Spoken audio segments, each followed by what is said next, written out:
Paz da parte de Deus, nosso Pai, e da do Senhor Jesus Cristo. Que privilégio poder celebrar com você esse momento. Hoje é quarta-feira, a partir das 19h30 é o nosso culto de celebração.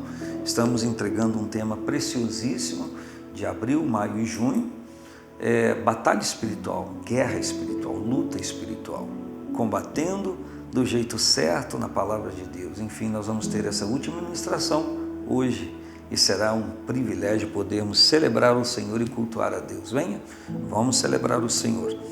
Nós estamos também entregando nesse mês de junho a leitura do livro de Neemias, sua pesquisa, meditação, memorização, tudo isso.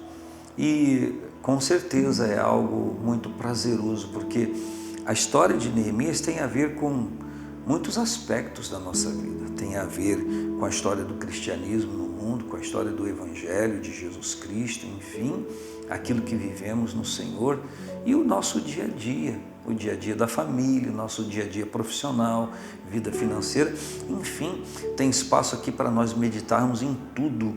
Então entendemos isso ser uma ideia de Deus para nós, para a nossa igreja, o estabelecer a leitura de um livro da Bíblia mensalmente. Isso tem sido um prazer grande e eu repito, todo membro da igreja pode ler a Bíblia toda durante o mês. Seria bom que todos lessem, não?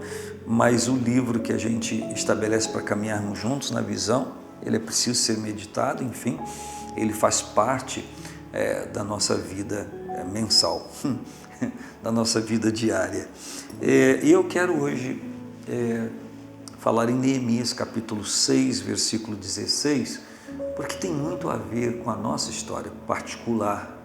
E quando digo a nossa história particular, eu não falo da minha vida porque eu estou usando o plural. A nossa história como Quinta Igreja Evangélica Assembleia de Deus. Eu já falo sobre isso. Neemias 6, capítulo 6, versículo 16. Sucedeu que, ouvindo todos os nossos inimigos que havia sido concluída a obra, temeram todos os gentios que havia em roda de nós e abateram-se muito em seus próprios olhos, porque reconheceram que o nosso Deus fizera esta obra. Existem muitas coisas interessantes nesse versículo, nessa parte da Bíblia, nessa exposição. Interessante que o versículo anterior diz que a obra do muro foi concluída em 52 dias. É um tempo recorde. Só se conseguiu isso aqui porque Deus estava à frente, mas porque também o povo entendeu o propósito.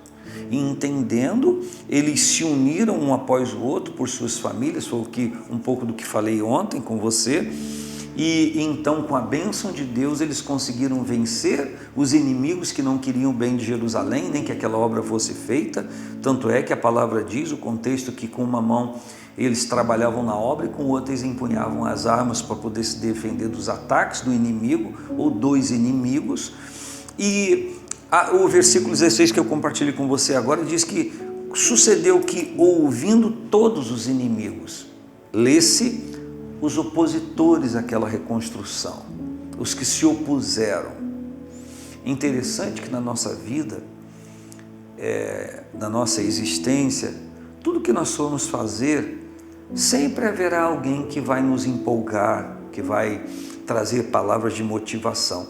São importantes essas palavras, quando elas são verdadeiras e reais.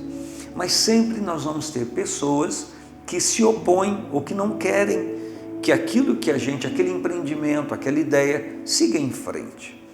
Nem sempre esses inimigos se posicionam no sentido de dizer não quero, e vão batalhar para que aquilo não aconteça. Às vezes há pessoas que torcem contra, elas torcem contra, e tem outras que emitem pareceres e palavras de maldição. Não vai dar certo, não vai funcionar. Eu me lembro que há 17 anos atrás eu ouvi algumas coisas, e a gente também tem que ter cuidado com as coisas que a gente ouve, porque tem pessoas que ouvem alguém dizer alguma coisa e quando vai repassar, passa com seu tempero contaminando tudo e aumentando tudo e mudando até o sentido. Nós temos que ter muito cuidado. Mas não obstante ao fato de terem dito ou deixarem de ter dito, uma coisa é real.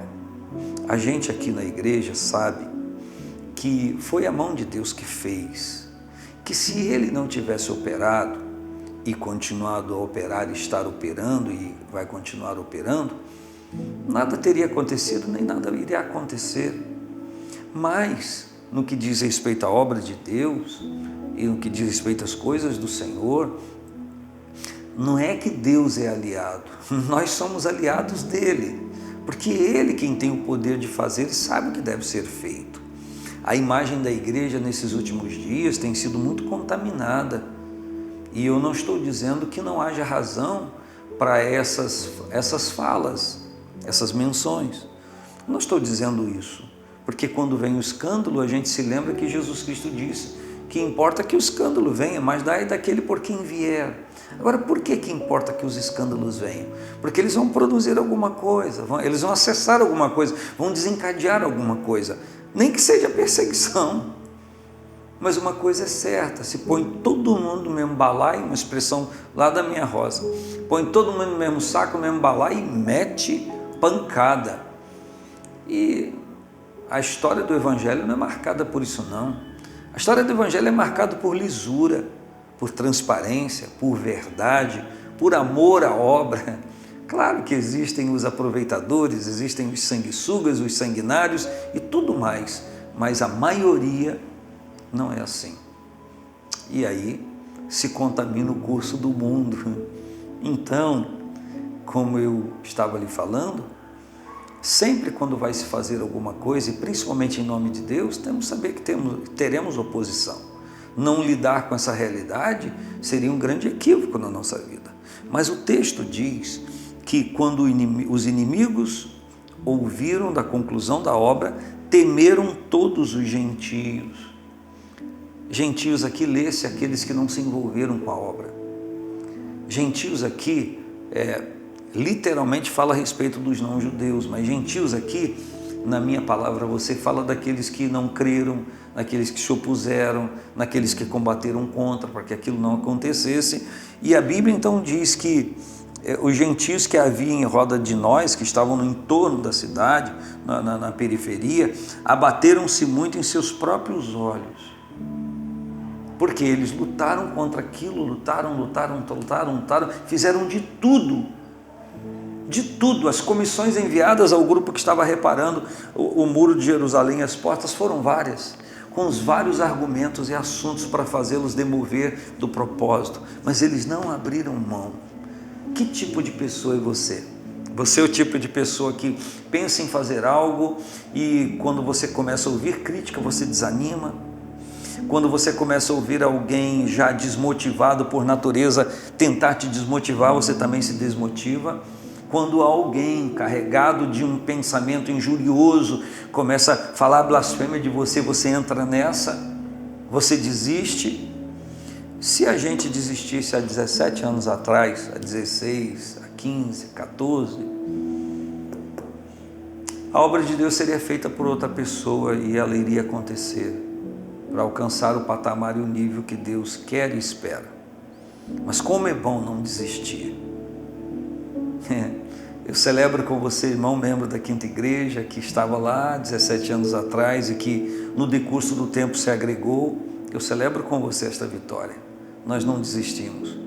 Como diz Paulo, não somos daqueles que recuam, mas daqueles que avançam. E isso tem que ser em nossa vida. É claro que é tolice continuar fazendo uma coisa que não vai resultar em glória para Deus, nem em bênção para nós. Mas também é loucura e doideira deixar de fazer algo que é para Deus e vai resultar em glória eterna, porque alguém carregado de insatisfação própria, o ódio, ou raiz de amargura, incita alguém ou tenta injuriar outros para que aquilo venha nos demover do propósito. Mas é certo que a palavra diz que reconheceram que o nosso Deus fizera esta obra. Deus desceu na terra no sentido dele enviar os anjos para fazer aquilo? Não.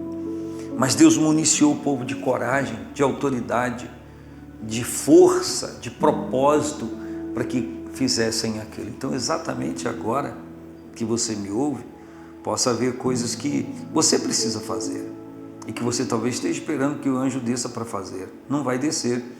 Mas o poder de Deus já está presente na sua vida para te fortalecer contra toda oposição.